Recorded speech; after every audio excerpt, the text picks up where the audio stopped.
Nolan, how's it going this morning? Hey, I'm good. How about yourself? I'm doing great. I want to ask you about your app first and foremost. How long was it in the works for? It's been in the works for about almost going on 2 years now. When I started, I actually started with my business partner and we came up with the idea, and he, pitched it to me. And at the time, I had my 3D printing store, which I ended up selling about 3 months ago to another guy who wanted to take it on because I wanted more freedom to be able to move around. But when I had my store and I had all this excitement to open it up, the next problem that kind of crept into my mind was, how am I going to get people to come into my store? And then that prompted me to look for an SEO company, a marketing company, and do things on the side for my own. But I found that it was difficult, more difficult than I thought. It was actually more difficult to market than it was to actually create a business. So for me, I definitely felt like it was a need to develop this app and give small businesses in their respective areas a chance to compete against the bigger stores, such as a Walmart, a Target, or a Walgreens, different places that spend a lot of money on marketing dollars, where these other small businesses, they can't. And they want to focus more on developing their business.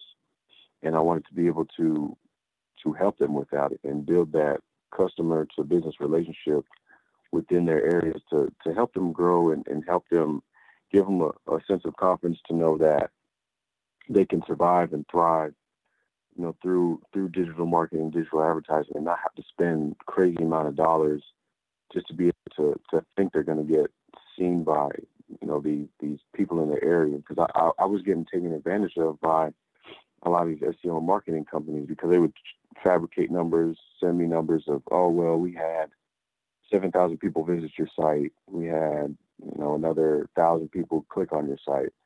So that's cool, but there's nobody coming to my store. I'm getting like 1 or 2 people coming to my store out of that. And if I'm getting that many people, I should at least, in my area, if you're saying I'm getting that high record number of people looking at my store and being on the site, I should at least get 100 people coming in. But I wasn't getting many. So that really convinced me to go forward with this app and develop it the way that I would be able to give these small businesses a fighting chance to know that, hey, I don't have to worry about too much on marketing or spend a whole lot of money on marketing dollars.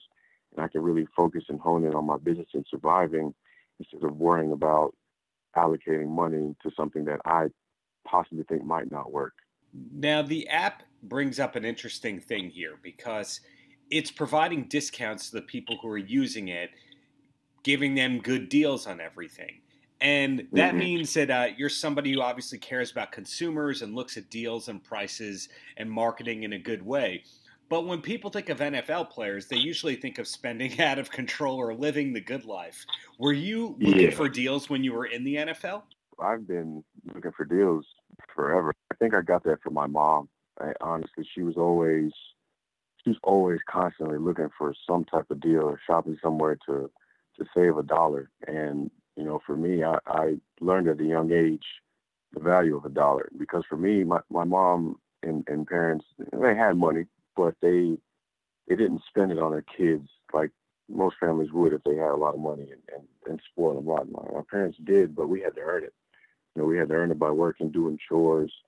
And even when they did buy us stuff, it wasn't like it was good enough, but it wasn't the best. We'd spend a little bit more in Walmart, because of Payless, and get a little bit better shoes, or sometimes we even go to Finish Line. That was like the highlight is when we would go to the mall and go there and get some new Nikes or something. But my parents taught me how to save and look for deals, and when I'm shopping, not just spend just because and have FOMO. Now there's times where I have done that because I'm in the NFL and I'm treating myself. There's nothing wrong with that, but I've learned throughout my career and throughout my life how to do that. And I think to be able to put it in an app and help people and assist consumers and show them that there are a lot of deals out there, and show them how to shop, show them how to save, because everybody's still, even though people are shopping and the notion out there is that you have to buy these extravagant, lavish stuff, there's still people out there that want to save money. There's still people that are always still looking for deals, and they want to be able to bring that to light from the small business arena, and then hopefully grow from there. Now, I know that you spoke at a music industry conference over the weekend. Is that something like you like doing, being a keynote speaker at events like this? Yeah, this is my second time doing that. And it's really my first time in business. And I think it was the Music Entrepreneur Conference that was this past weekend. And for me to speak at it, people were thinking, well, what does music have to do with sports and entrepreneurship? It has, it really has everything to do with it. And for me, really going there and speaking was just about being relatable to the people that were there that wanted to learn about business, wanted to learn about entrepreneurship, because the way I feel is football, for us individually, the players that are there, we are entrepreneurs because we're the ones that are selling ourselves out there in the field. People don't know who we are unless we're making plays. The same in business. If you continue to sell and you continue to scale your business, people will know about your business even more. And I wanted to be able to let people know that we are relatable. It's not like we just show up and then just end up in the NFL. It takes work. It takes time. It takes years for us to even get to the point that we're at in our lives. For me, I've been playing football and I retired last year, but from the time I retired until the time I had actually started playing football, that was 16 years. And then if you want to, the 8 years that I was in the NFL, prior to that, I spent 8 years just playing without getting any money. And then, I made it to the NFL through that hard work, through that perseverance, through discipline, doing all the right things I needed to do. So to be able to talk about that, be able to let these people know that you have to go through the work. You can't skip steps. You're going to have trials and tribulations. I had many injuries throughout my football career that I had to overcome. It's the same thing in business. You're going to have things that's unexpected that you're not prepared for. And you have one or two options. You can either get down in the dumps and quit, or you can continue to move forward. And that's what I was able to speak about at the conference. And I think, I was able to really get my point across. There was a lot of good feedback. And I think people didn't really see that side of an athlete before, because we've just been highlighted as just sports and, just investing and living a lavish life. But when you really look at it and you're able to sit down and speak with an athlete and see how their mindset is, I think you come away with a different appreciation as to our work ethic, our determination, and our mindset. So it was definitely good to speak and be a part of that conference. So pretty much for the rest of your life, people are going to say, that's the guy from the NFL. As successful as the app is going to be, they're still going to say, yeah, Nolan, he played in the NFL. He had a long football career.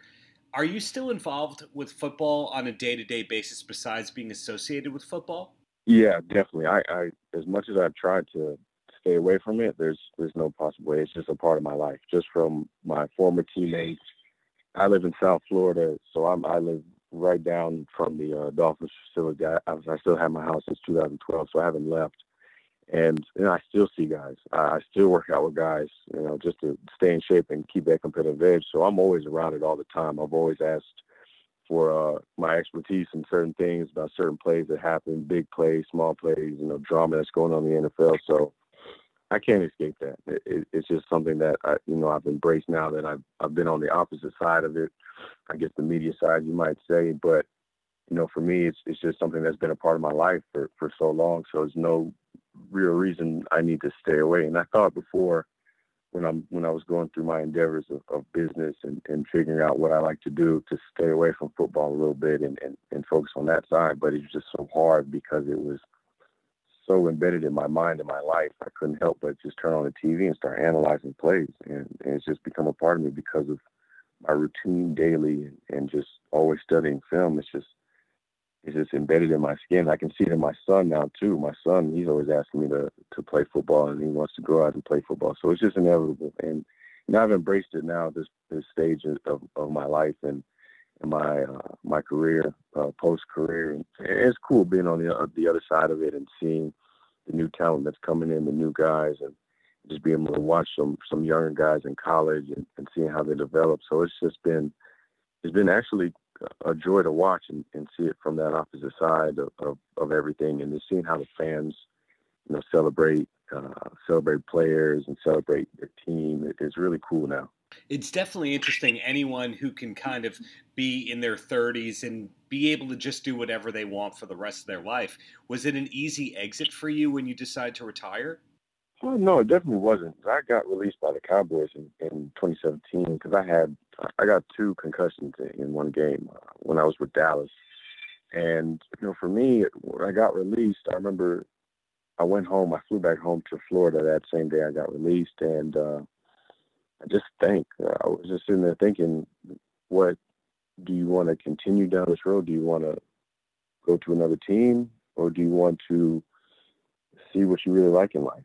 And you have other factors in play too. You have your son now. Do you want to risk your health again to not be able to play with him, or do you want to watch him grow? And those were some of the things that were creeping in my mind. And I had workouts still for the time I was released in 17 to almost pretty much, recently, about 4 months ago. I've still had teams inquiring about, hey, are you ready? Are you in shape? Do you want to play?